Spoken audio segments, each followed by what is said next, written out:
Meu nome é Andréia Limberto, eu sou doutora aqui pela Escola de Comunicações e Artes da USP. No doutorado eu fiz um trabalho com o Arquivo Miroel Silveira sobre a censura, as figuras de linguagem e os subentendidos nas peças teatrais. Eu peguei especificamente as décadas de 50 e 60 e fiz um trabalho calcado nos estudos de linguagem, que faz parte da minha formação desde a graduação, uma fundamentação teórica que vão de autores como Foucault, como da pragmática linguística com o Ducrot, Oswald Ducrot. Então, com esse arsenal, e também lembrando da nova retórica, eu fui procurar entender a lógica da censura nessas peças teatrais.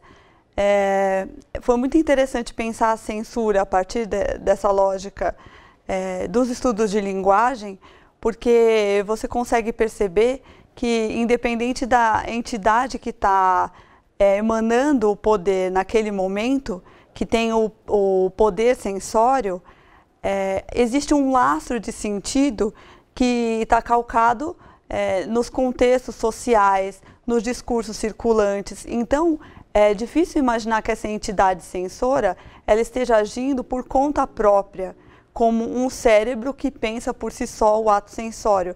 Ele está calcado no que eu estava dizendo, que é um lastro de sentido, um agregado social, um entendimento sobre esses conteúdos censurados.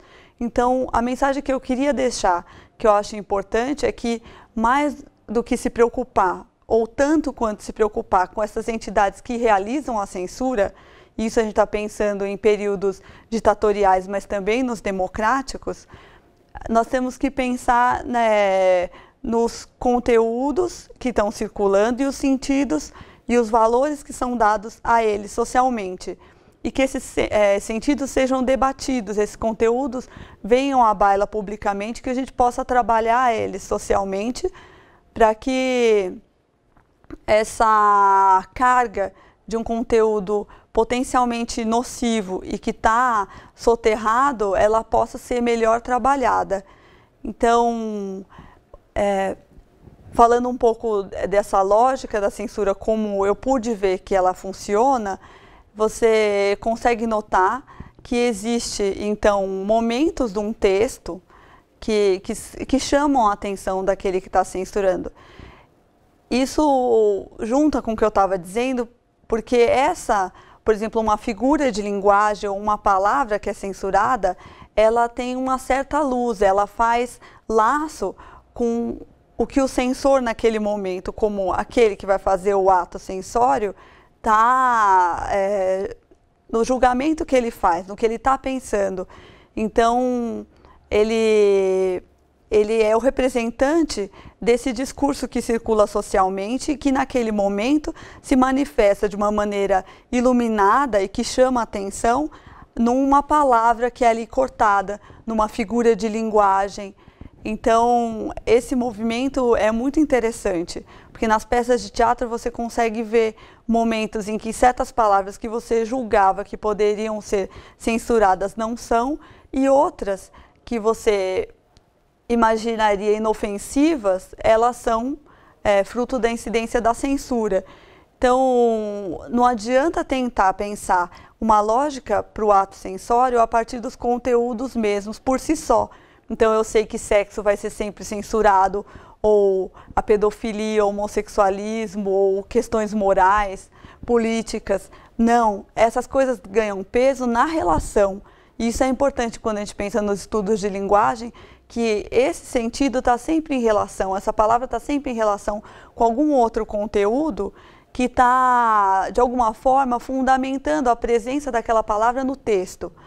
Então, você consegue reconhecer que naquele enunciado feito existe um conteúdo que muitas vezes é subentendido. Não vou dizer subliminar, que isso é um outro tipo de teoria. É subentendido porque ele está presente ali no que está dito, mas ele se refere a uma outra perspectiva, a um outro discurso que está circulando e que motiva o censor a cortar aquela palavra. É muito fácil de perceber isso nos casos de duplo sentido. Quando você faz uma piada que tem duplo sentido, tem o conteúdo que está dito, que é expresso, que todo mundo entende, e tem aquilo que você está fazendo alusão. E que aquele seu interlocutor, ele muitas vezes ele percebe e entende o duplo sentido do que você está dizendo e ri da sua piada. Então, o duplo sentido tem esse efeito também de você querer que o outro entenda e perceba as nuances que você está usando, os dois sentidos. Então, a censura trabalha muito sobre essa lógica, que é uma lógica que é da própria linguagem. Isso também eu queria deixar marcado. Existe uma restrição que a gente usa para falar, por exemplo, na hora que você escolhe as palavras que você vai falar, você restringe todo um outro arcabouço de palavras possíveis naquela frase. Então você tem que exercitar um movimento de seleção, de recorte, e muitas vezes esse mecanismo bate, ele casa com o mecanismo da censura, do ato censório. Então, ao mesmo tempo, você tem a entrada na linguagem funcionando junto com o ato de censura. Um sendo uma entrada do humano na linguagem e o outro sendo um exercício de poder sobre o enunciado já composto. Então, a gente tem que separar esses dois âmbitos e perceber que muitas vezes há uma sobreposição, como nos casos que a gente acompanha aqui no arquivo Mirella Silveira, da censura prévia. Eu acho que essa percepção é muito interessante para deslocar um pouco a ideia de que o poder está residindo naquela entidade que perpetra a censura. É isso também, a gente deve se preocupar com isso, mas ao mesmo tempo esse poder circula. Se em um dado momento histórico ele está encarnado num órgão público, ele pode ao mesmo tempo ser deslocado e ter seu foco deslocado sobre os conteúdos que censura, e essa dinâmica de poder ficar mais fluida, mais pulverizada, e de alguma forma o ato de restrição, e a gente deve se preocupar com isso, ele pode estar disseminado, ia dizer, mas empossado de cada um de nós em relação ao que o outro diz.